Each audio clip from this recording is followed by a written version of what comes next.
i ja stojim iza imena Mami's Imaginary Friends. Danas ćemo praviti ukrasne zastavice, poput ove, koje mogu da imaju raznu namenu.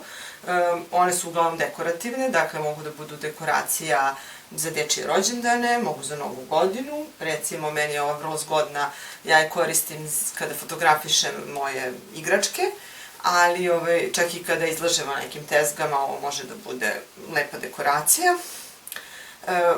Malo ćemo napraviti drugačije, možete da korišete dečiji krevetac, bilo kakav deo dečije sobe, dakle vi ćete smisliti namenu, a ja ću vam pokazati na dva načina kako se ovo pravi. Prvi način, ovo je napravljeno od tekstila, znači nećemo prvo to, prvo ćemo jednostavniju varijantu, to su papirne zastavice. Ja sam sad isekla ovo više kao šablon po kom ću seći kasnije sve ostalo i iskoristit ću, treba će mi parče kanapa, treba će mi lepak u stiku, naravno makaze, i ovdje imam neke stare papire, što od poklona dečijih uvijanih, što od nekih eksperimenta od ranije, pa nije loše ako volite da čuvate te stare ukrasne kese i pakovanja od papira, da baš to probate da iskoristite za ovo. Ono prvo što ćemo da uradimo, iseći ćemo sve zastavice, a to ćemo raditi tako što ćemo, kada ovaj papir koji želimo da koristimo, presavit ćemo ga na pola. Ovdje recimo bi neke zastavice možda za jednokratnu upotrebu. I onda ćemo po ovom šablonu, tako da nam ova presavijena ivica bude ova ivica, iseći zastavicu.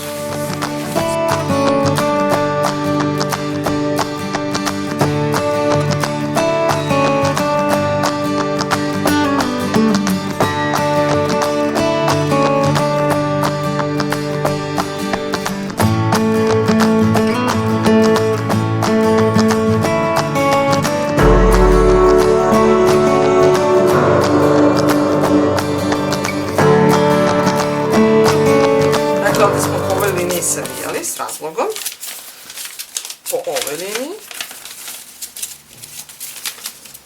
i sad ćemo sve to još malo da pojačamo. Sada ćemo parče kanapa, običnog kanapa, ovo je neki malo deblji.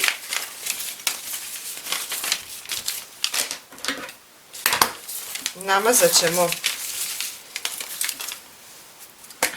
ovaj lepak u stiku, ovdje, sa unutrašnje strane.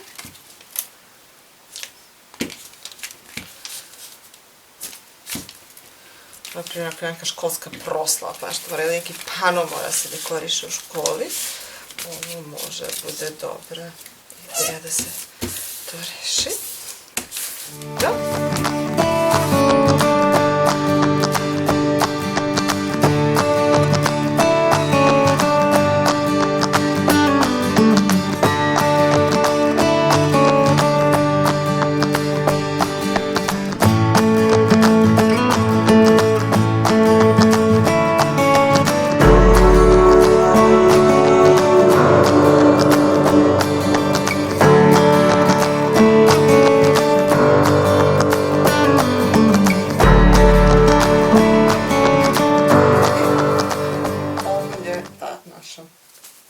To su naše ukrasne zastavice u jednostavnoj varijanti i od starog papira za pakovanje poklona. Za tekstilne ukrasne zastavice pripremila sam ovdje neke materijale u različitim roze i sitkastim tonovima, pa ću prvo da isečem i sad ću vam objasniti i kako. Ovaj put onu osnovu zastavicu, dakle, nećemo presavijati materijal, nego ćemo seći parčadi ovako, znači samo bez presavijanja, ne duplo.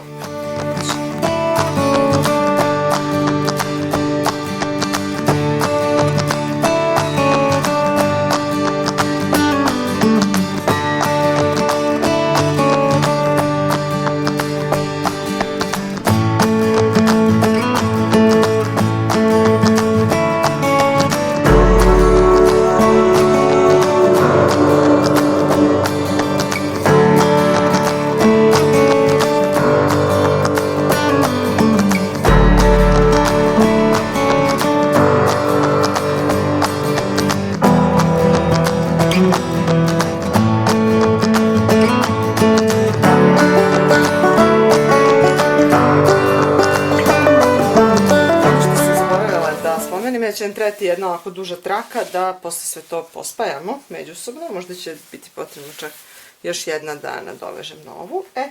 A sad ćemo spojiti ove trougliće. Ja bih išla po dva različita, lice ka licu, naravno.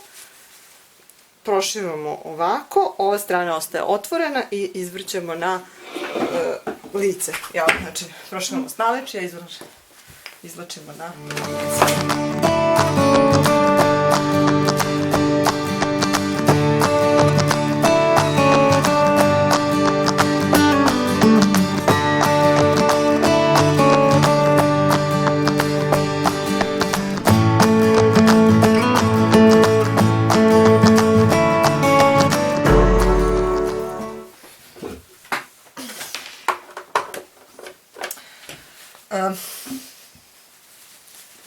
Ispeglala sam ove trougliće donekle i prikačila ih čiodicama sad za ovu traku koja je ovdje ovako okrenuta ka lice gore.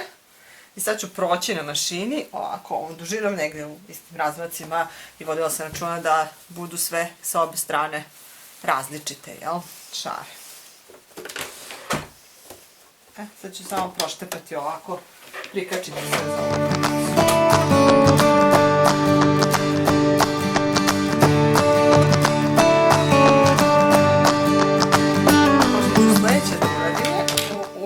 Ponovo ću krenuti ovdje iz početka.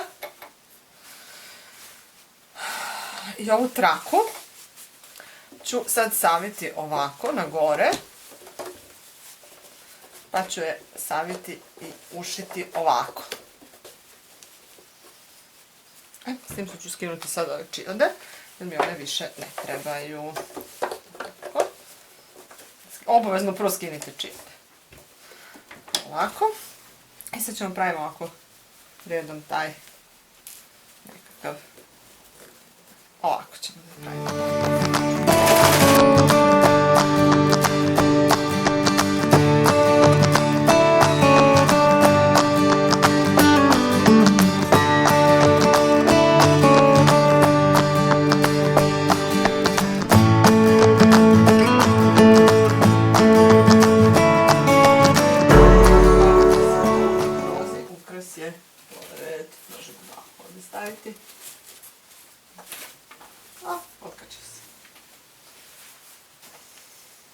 Ovako, to je prilike izgleda.